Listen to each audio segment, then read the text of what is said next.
तर मी कविता लिहितो हे मी 2 वर्ष MA ची 2 वर्ष कोणाला सांगितलं नाही, कारण की मला लाज वाटत होती माझ्या स्वतःची. त्याहून उपर आपल्या भाषेची लाज वाटत होती. भाषा जगात कुठलीच शुद्ध नसते. शुद्ध होणारी भाषा म्हणजे मला वाटतं डबकं, आटत जाणारी भाषा. तुम्ही व्याकरणाचे पुस्तकं नका लिहू, तुम्ही माणसाला लिहू द्या. अख्ख्या महाराष्ट्राला ही भाषा कळते माझी. माझ्या सर आहेत, त्यांचे वडील जे शेतीत काम करतात, शेतीशिवाय कुठे जात नाहीत. आम्ही सकाळी घरी रात्री त्यांच्याकडे मुक्कामाला होतो आणि आम्ही कुठेतरी फिरायला जायचं होतं.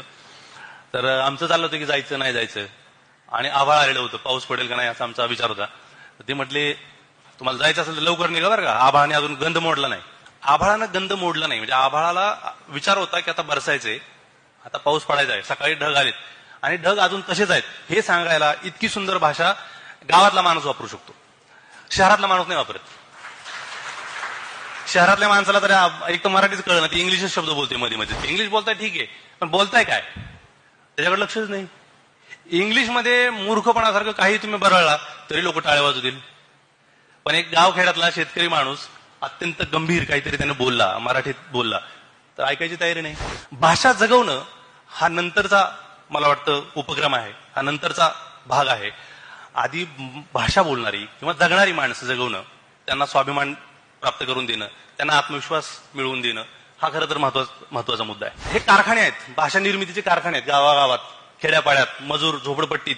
भाषा जगात कुठलीच शुद्ध नसते. व्याकरण ही अत्यंत आपली गोष्ट आहे, अत्यंत नंतरची गोष्ट आहे, त्या अर्थानं ती फालतू गोष्ट आहे. व्याकरणाचा अभ्यास सुरू केला याला किती वर्ष झाली असतील, आणि भाषा बोलायला लागलो याला किती लाखो वर्ष झाली असतील. तर तुम्ही लाखो वर्षांच्या परंपरेला एक 400-500 वर्षांची जी एक व्यवस्था तुम्ही तयार केलेली आहे, त्यांना जर बर्डन द्यायला लागला तर भाषा मरणार, त्याला तुम्ही वाचवू शकत नाही. तुम्ही व्याकरणाचे पुस्तकं नका लिहू, तुम्ही माणसाला लिहू द्या त्यांची मनोगत.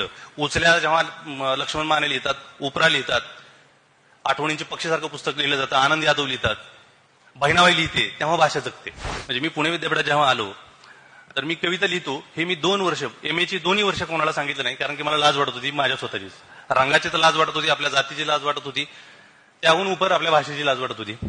शुद्ध होणारी भाषा म्हणजे मला वाटतं डबकं, आटत जाणारी भाषा. म्हणजे पुणेरी भाषा, आपल्या महाराष्ट्रावर खूप दहशत आहे पुणेरी भाषेची, की तुम्ही पुण्यात जर अशुद्ध बोलला की तुमच्याकडे खाली वर बघतात माणसं आधी.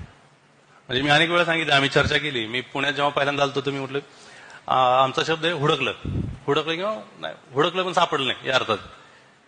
तर हुडकलं म्हणल्यावर मी जे बोलतोय ते विसरून गेले काही मित्र, आणि ते म्हटले हे हुडकलं काय. त्यांना असं वाटत होतं की मी शोधलं असं म्हणावं, मी शोधतोय. पण आम्ही गावची लोक शोधत नाहीत, आम्ही हुडकतोच.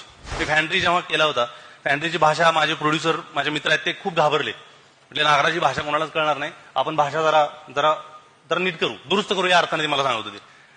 म्हटलं सगळ्याला कळली पाहिजे. म्हटलं सगळ्याला म्हणजे कोणाला कळली, म्हणजे सगळ्या महाराष्ट्राला कळली पाहिजे. मग म्हटलं कसं करूया, तर म्हटले जरा हे करू ना, असं की ते तो असा म्हणते की जब्या असा बोलतोय तसं बोलतो, म्हणजे सगळं पुण्याकडे घेऊन येतो ते पुणेरीकडं. म्हटलं अख्ख्या महाराष्ट्राला ही भाषा कळते माझी, पुण्याची भाषा नाही कळत अख्ख्या महाराष्ट्राला. ते बिचारे घाबरून बोलत नाहीत. अरे बिऱ्या मी शालूला आवडेल का आला चिमणी गाव पाहिजे लागा. तुम्ही जावा पुण्यापासून 25-30 किलोमीटर जावा, लोक वेगळं बोलतात.